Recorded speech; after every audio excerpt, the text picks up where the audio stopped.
a home way up in the mountains where they meet the sky. They meet the sky. A final destination. And you grow with me, I'll grow with you. We'll do like the trees we.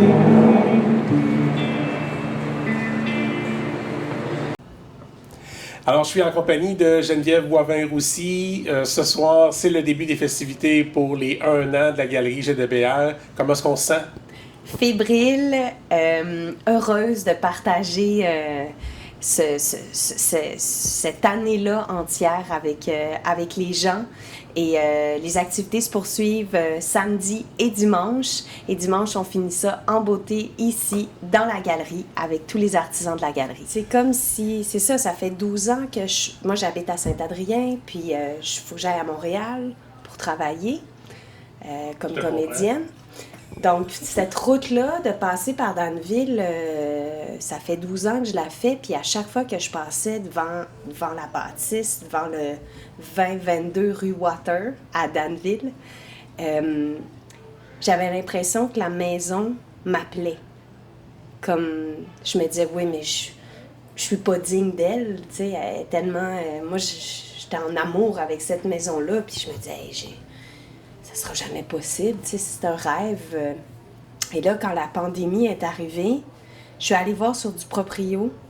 Ça faisait 1 heure qu'elle avait été mise en vente. Je sais qu'elle avait été mise en vente des années auparavant, mais j'ai tout de suite appelé les propriétaires, puis j'ai dit « Je veux venir visiter, est-ce que c'est possible? » Puis tout de suite, le lendemain, on est venu ici, j'ai pleuré avec eux, ils me faisaient visiter.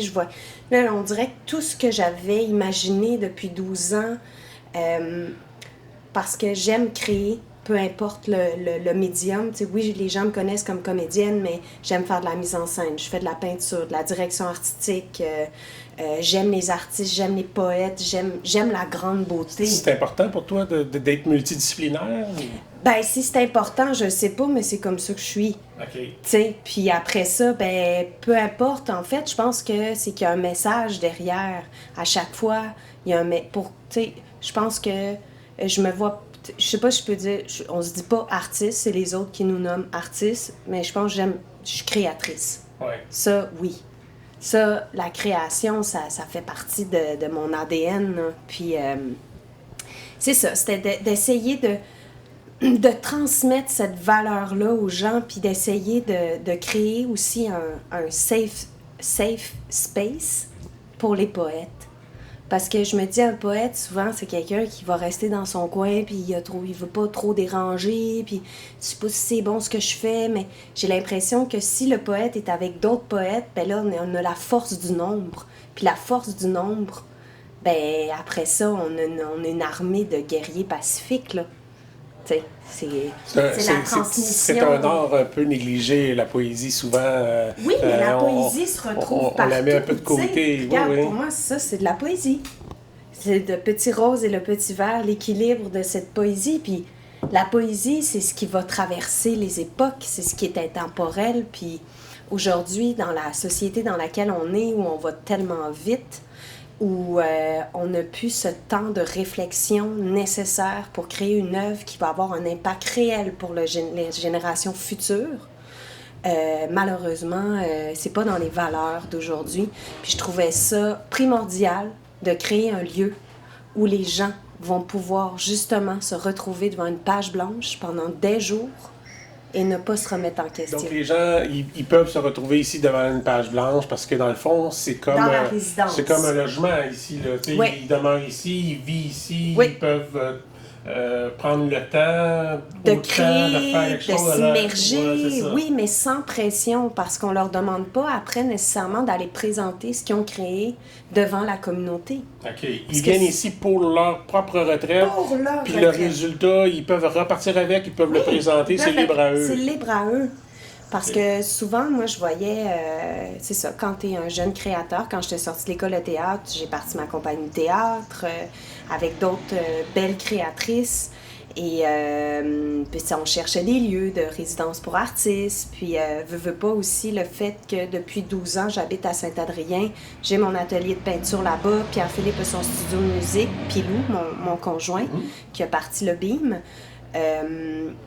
J'ai reçu beaucoup d'artistes à la maison, de tout genre, des auteurs, des peintres, des musiciens, des compositeurs, des réalisateurs. Puis... Avez-vous comme objectif de décentraliser l'art, dans le fond, de la retirer un peu de Montréal, en voler un peu une partie, puis l'amener à la campagne? On veut décentraliser, enlever, non. Je pense qu'il faut créer des vases communicants pour que chacun apporte la force à l'autre. Parce que chacun, on a un partage, on a des choses à se communiquer. Puis c'était ça un peu, moi, ce que je voyais. Tous les trésors que je voyais à Montréal, puis tous les trésors que je voyais ici, je me disais, mais il faut un lieu tangible pour que ces rencontres-là se fassent.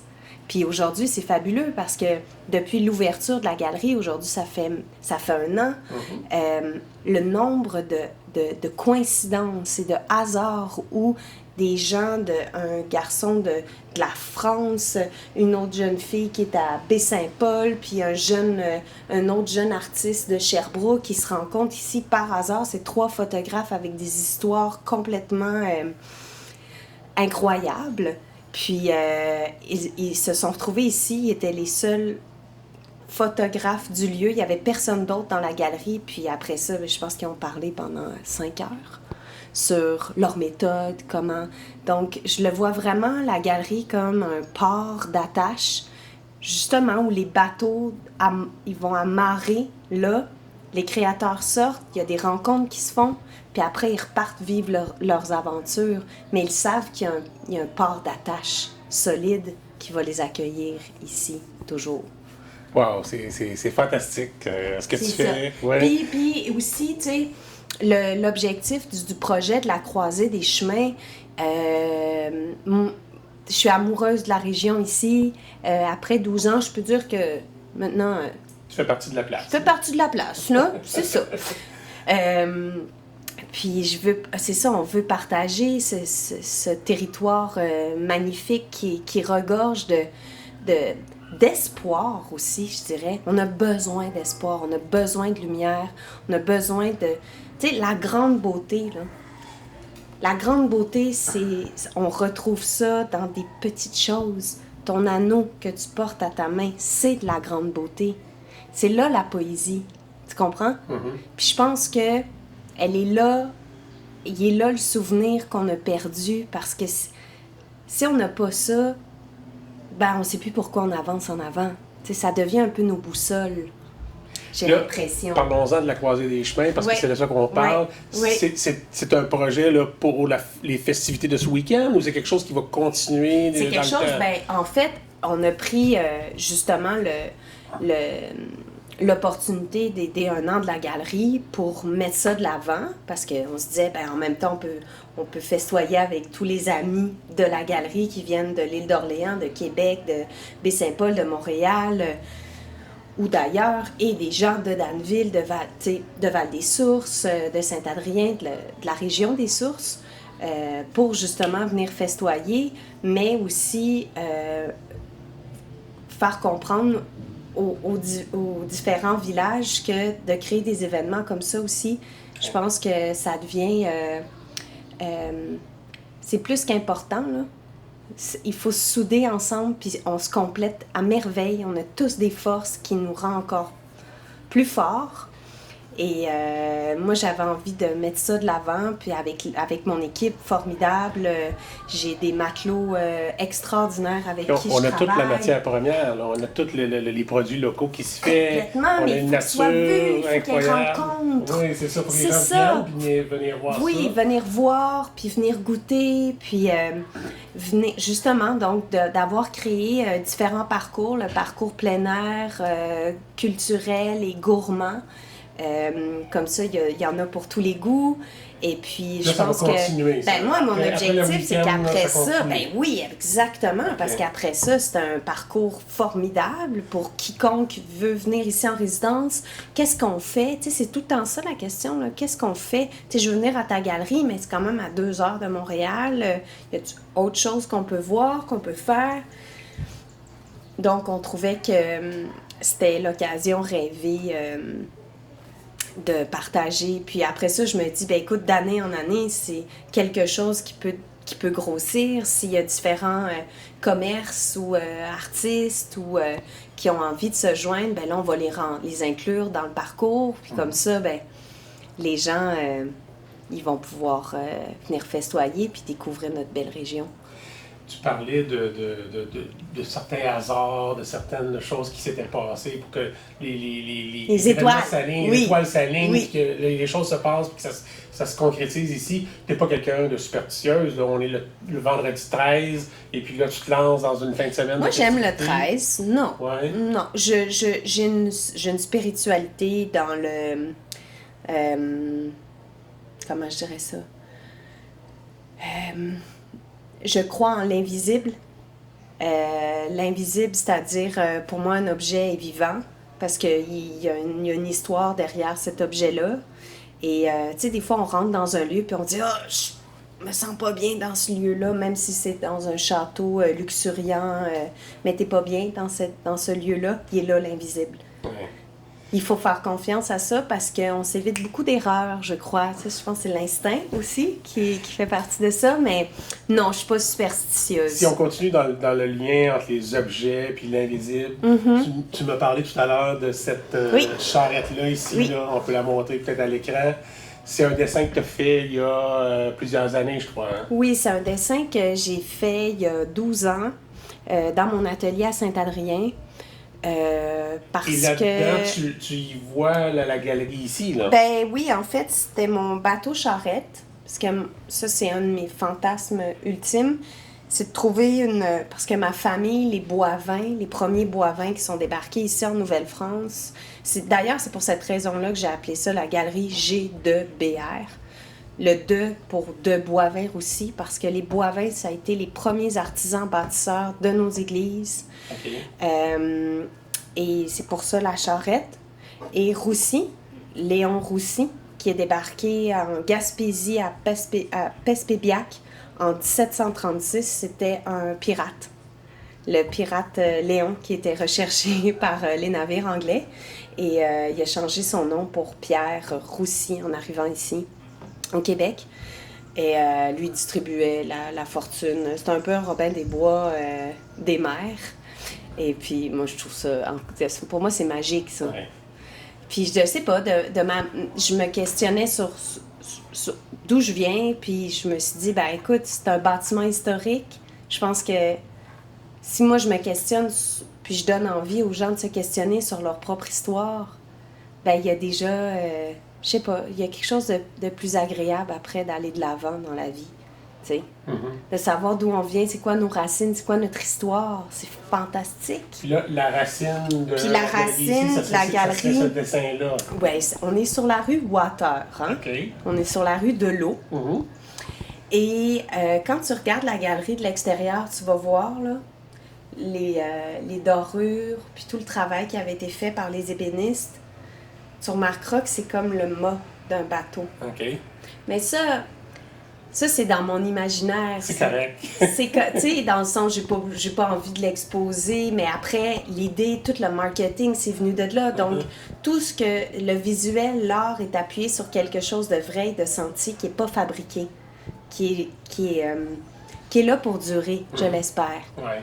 Puis, je pense que c'est ça, après, c'est ça qui est chouette quand tu décides de faire une image de marque. Tu veux que ça a une valeur. Là, on est bien parti. Là. On fête Ben, les je 1 pense an. que oui. On fête les 1 Je an pense ce que week-end. oui. C'est Oui. dimanche, hein, Oui. que Dimanche, la c'est date, le 15. le 15 mai, Oui. que ça a commencé, Ouais. en pleine pandémie. En pleine pandémie. Ça prenait beaucoup de courage. Oui, surtout que la journée d'ouverture, on avait créé 3 parcours. Moi, je voulais que les gens, tu sais, on avait dit, on va ouvrir la Grande Dame, les gens vont venir visiter la résidence artistique, la cour, puis la journée, je pense 3 jours avant notre ouverture officielle, on est tombé en zone rouge. OK, ouais. Donc là, tu sais, moi, je pars une compagnie, je sais pas trop comment il faut gérer une situation de crise parce que là, ça demande beaucoup plus d'employés, beaucoup plus de matériel, du grand déploiement, comment on va organiser ça, les places sont limitées, tu sais, c'était... Ouais. Puis moi, j'avais juste envie de partager, tu sais, on avait T'avais toute mon envie de remplir équipe. la place. Mais là, oui, je voulais voir plein de sourires, puis de la lumière, puis aller, mais bon... Plein de chaleur humaine. Plein de chaleur ouais. humaine, mais finalement, ça s'est fait quand même avec beaucoup de respect. Les gens ont été très respectueux. J'ai été surprise de voir qu'autant de gens étaient venus pour l'inauguration de l'ouverture de la galerie. C'est là que j'ai senti que la communauté était forte, qu'elle était derrière nous, la région des Sources était derrière nous, le village de Danville était là. Donc, tu sais, puis Danny Perkins, la galerie Perkins, moi, ça a été une grande rencontre. Dès que j'ai commencé à faire les rénovations, il est tout de suite venu me voir. Et je trouve ça fabuleux parce que c'est exactement ça, les valeurs qu'on a envie de véhiculer. C'est qu'il n'y a pas de compétition. Tout le monde est là ensemble pour se faire grandir. Ouais. Tu sais, c'est... De cette façon-là, j'enlève pas les conflits, puis c'est pas la pensée magique. Il faut apprendre à communiquer dans la vie, puis à dire, à exprimer nos propres limites et nos propres frontières. Mais je pense que il faut trouver un terrain d'entente pour ensemble être au meilleur de ce qu'on peut être. T'sais. Tu comprends ce que je veux dire? Oui, je comprends. Là, je t'emmène ailleurs.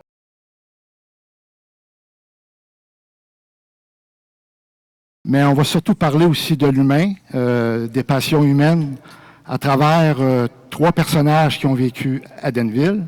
Donc, vous avez devant vous le premier. Donc, dans le fond, je vous dis tout de suite qu'il va y en avoir 3. Pour pas que vous partez après le premier, parce que je vais aller me changer rapidement. On va faire ça en dedans d'1 minute. Alors, merci beaucoup. On va avoir une belle soirée, j'en suis persuadé. Alors, je vais commencer. Alors, je me présente. Je suis un des plus grands commerçants qui a habité à Danville. D'ailleurs, mon commerce était juste en face ici, un petit peu de billets. Je ne sais pas si vous avez vu Sonic ou maintenant la station d'essence. Alors, mon magasin général était là. Je vendais un peu de tout. Mon slogan, c'était la juste mesure, le juste poids, le juste prix. Parce qu'à l'époque, je ne sais pas si vous vous en rappelez, mais tu sais, on pouvait peser. Hein, on pouvait peser, dans le fond, les objets qu'on achetait, de la farine ou des... Puis souvent, les gens, pour mettre des anneaux de 1 livre, bien, des fois, ils en mettaient un petit peu plus. C'était des anneaux d'1,5 livre. Il y en a qui trichaient. C'est pour ça que moi, j'avais le juste prix. J'avais la juste mesure aussi, également. Aujourd'hui, je m'aperçois que c'est le contraire. Hein? Au 21e siècle, les barres de chocolat deviennent plus petites au lieu d'être plus pesantes, puis coûtent aussi cher, sinon plus. J'ai remarqué ça. Le Kentucky est reconnu comme étant l'endroit où la capitale du catalpa. Je ne sais pas si vous connaissez le catalpa. Donc, j'en ai une ici qui est séchée. Alors, c'est comme un haricot. C'est un nom cherokee, qui veut dire haricot, qui pousse. Il y a quelques catalpas ici à Danville. Mais l'origine de ça, c'est que mon fils, M. McLean, il a dit, bien, en l'honneur de ma femme, je vais aller chercher un catalpa, puis je vais le planter ici à Danville. Puis qui était d'ailleurs au Hall de Shepton, mais maintenant, il a disparu parce qu'il était rendu gros. Mais il y a quelques endroits encore. Donc, ça pourrait être un arbre emblématique à Danville, le catalpa, parce que ça reflète une belle histoire d'amour. Mais les mauvaises langues vont peut-être dire c'est parce qu'elle s'ennuyait de son Kentucky qu'elle est allée chercher un arbre. Mais non, elle est enterrée ici, ça fait que c'est correct. Donc, voyez-vous le lien entre cette montre-là? C'est qu'à un moment donné, j'ai fait mon testament. Et puis j'ai dit, bon, moi je lègue à la ville de Danville 1 500 $. Là, on parle des années 1900. Puis j'aimerais qu'avec ça, la ville célèbre les citoyens, parce que je veux remercier les citoyens qui m'ont encouragé dans mon commerce, puis je lègue cet argent-là. Ce que j'aimerais, puis ça, ce n'est qu'un rêve, la ville décidera ce qu'elle veut, ce que j'aimerais, c'est au carré qu'il y a ici à Denville. À l'époque, il n'y avait pas de monument comme aujourd'hui, mais maintenant, imaginez you. Parce que dans l'anglais en français, c'est pour ça que je dis you. Où est-ce qu'il y a le monument actuellement? Ce que j'aurais aimé, c'est qu'il y ait une colonne, puis au-dessus de la colonne, qu'il y ait une immense horloge. Puis qu'en bas de la colonne, il y ait une fontaine d'eau qui arrose la colonne au complet. Donc, vous avez failli avoir ici, comme centre de Denville, une immense colonne surplombée d'une horloge avec des fontaines alentour. Mais j'avais mis ça dans mon testament. Mais quelques années plus tard, vu que je ne mourrais pas, puis que j'ai vu que la CIBC construisait une banque. L'avez-vous vu, la banque? Bon. Alors, il y a eu des négociations, puis là, on a augmenté un petit peu le prix, parce que ça coûtait un petit peu plus cher que prévu, puis j'ai accepté que oui, que l'horloge soit au-dessus de la banque. Donc, cette horloge-là appartient aux citoyens. Peu importe le privé qui va acheter ce bâtiment-là, ça reste que ça, c'est aux citoyens, cette horloge-là, en mémoire de M. McLeay, de moi-même aussi. C'est la fabrication de charrettes, de différentes sortes de charrettes. C'est des charretiers ou des charrons qu'on expliquait. Puis il y avait, à l'époque, 13 emplois juste en bas de l'étang Burbank reliés à ça. Je parle entre 1850 et 1910, mettons. Okay? Merci de... Il y avait aussi, une avant 1950, 1835. Ça, c'est une maison, je ne sais pas si vous avez remarqué, une maison grise en descendant ici, sur le même bord qu'ici. Ce qui est intéressant, la maison, elle se prolongeait au-dessus du ruisseau. Le ruisseau passait dans la maison, mais qui était en fait, au bout de la maison, c'était de l'atelier. Puis il fabriquait des cercueils, il fabriquait des racamiers comme ça, il fabriquait des chaises, tout. Et puis, là, j'en passe parce que il y avait aussi une fabrication de portes et fenêtres. Il y avait un moulin à scie, il y avait un moulin à farine. Ici, il y avait avant que ça brûle, dans le site ici, là, c'était un M. Godieu, la tannerie de M. Godieu, Joseph Lord Godieu. Sa tannerie était ici, juste là. Puis d'ailleurs, le bureau, on pourrait dire que c'était à peu près comme ici. Il descendait les escaliers pour aller à son usine, la tannerie. Puis c'est là qu'en 1881, il y a eu un feu à sa tannerie, puis il y a eu un grand vent qui a brûlé tout le reste du village jusqu'au Carmel. Donc, toutes les maisons que vous voyez là sont construites dans les années 1885. M. Godieu était obligé de se relocaliser en bas. Le roi de la comédie. Je m'étais peut-être trompé tantôt, là. Alors, on a lancé du tarte à la crème au cinéma. Donc, j'étais le premier à l'initier. Et les Keystone Cops, c'est-à-dire que les policiers, qui sont à peu près 12, qui courent après un bandit, mais qui ne réussissent pas à l'attraper. Alors, voilà. Et puis, là, c'est sûr que c'est un petit peu osé, là, mais les Bathing Beauties, ce qu'on appelle, donc dans les années 1920, ce que j'ai dit à un moment donné, c'est que ça pourrait attirer le monde si les jeunes filles auraient des jupes plus courtes. Alors, je peux compter l'histoire là-dessus. C'est que moi, j'ai vu qu'il y avait eu une madame qui avait eu un accident à Los Angeles, puis elle avait tombé de sa voiture, puis sa robe était relevée, puis elle avait fait la première page du journal. Là, j'ai vu qu'il y a de l'argent à faire là. C'est ça que j'ai fait. J'ai reçu des milliers de lettres de protestation. Là, je me suis dit, j'ai fait la bonne affaire. Et puis, ce que les gens ne savent pas nécessairement aussi, c'est que j'ai acheté le terrain sur lequel on a construit les lettres Hollywood. Donc, j'ai payé une firme pour dire on devrait faire une publicité sur un endroit où est-ce qu'on vendrait des terrains pour les vedettes d'Hollywood. Au départ, je ne sais pas si vous savez, c'était pas de ces vraies lettres-là. Hein? Il y avait Hollywood Land. Il y avait le Land, mais dans les années 50, il y a eu un gros coup de vent. Le Land a tombé. Puis là, les gens, c'était la Chambre de commerce qui gère maintenant les lettres. Ils ont dit ça coûterait trop cher de les remonter. Fait qu'ils les ont laissés comme ça. Mon vrai nom, c'était Michael Sinott, mais j'ai pris le nom de Max Sennett quand j'étais rendu à Hollywood. J'étais acteur aussi, directeur, etc. J'ai fait tous les métiers à Hollywood. Alors, ça se terminerait les 3 personnages pour ce soir. OK? Merci. Il m'arrive de côtoyer des comédiennes. J'en nommerai pas. Mais avec mon ami Maxime Leflaguet, ceux qui ne se rappellent pas de son nom, c'était le beau Olivier là, dans Les Pays d'en haut. C'est ça son nom, Olivier? Alexis! Alexis! Olivier, Alexis. Oui. Même enfant. De toute façon, c'était le beau gars dans Le Pays d'en haut. Oui, c'est lui qui fait le beau gars. Dans toutes les émissions où il joue, il fait le beau gars. Eux autres. Fait que Max, on ne le sait pas, mais il est aussi auteur.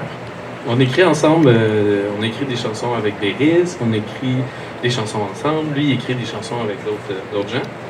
Puis, on écrit une chanson pour nos amis comédiens, dont on taira les noms. Incognito. Il y a quelque chose de vraiment drôle dans ce métier-là, c'est que les gens, ils te voient chaque semaine dans la télé, ils ont l'impression de te connaître. Puis là, ils t'aiment. Puis ils te disent qu'ils t'aiment. Mais toi, tu comprends pas. Puis, des fois, les comédiens, ils ont besoin de se faire dire beaucoup qu'ils sont belles, puis qu'ils sont appréciés, puis c'est le fun. Non, mais c'est correct. On est tous de même. On a tous besoin de ça. Mais c'est une chanson qui parle de cet amour bizarre-là que les gens ont à travers la télé.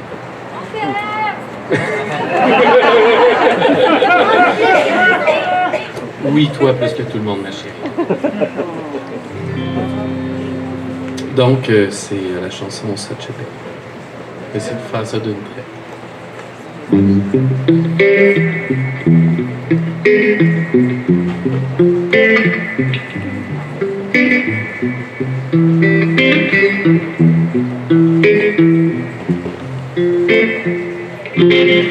You're such a babe, tous les autres alentours, tous les instants de tous les jours, réinventent les lois de l'amour pour t'aimer sans retour.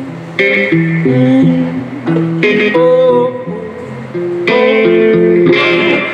You're such a babe, quand tu fais face à la foule, les autres à contre-jour voient bien tes doux atours, pourtant au-dedans tout s'écroule.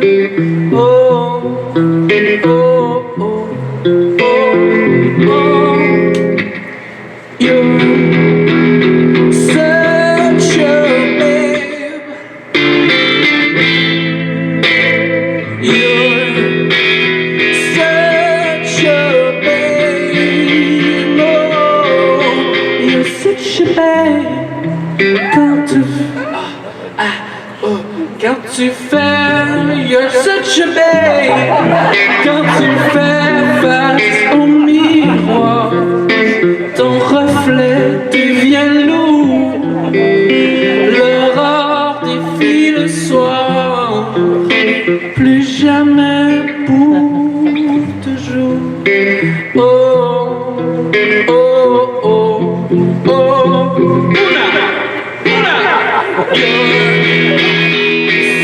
such a babe. You're such a babe. Oh. Tous les autres alentours, tous les instants de tous les jours, dessinent des lois sans contour pour t'aimer sans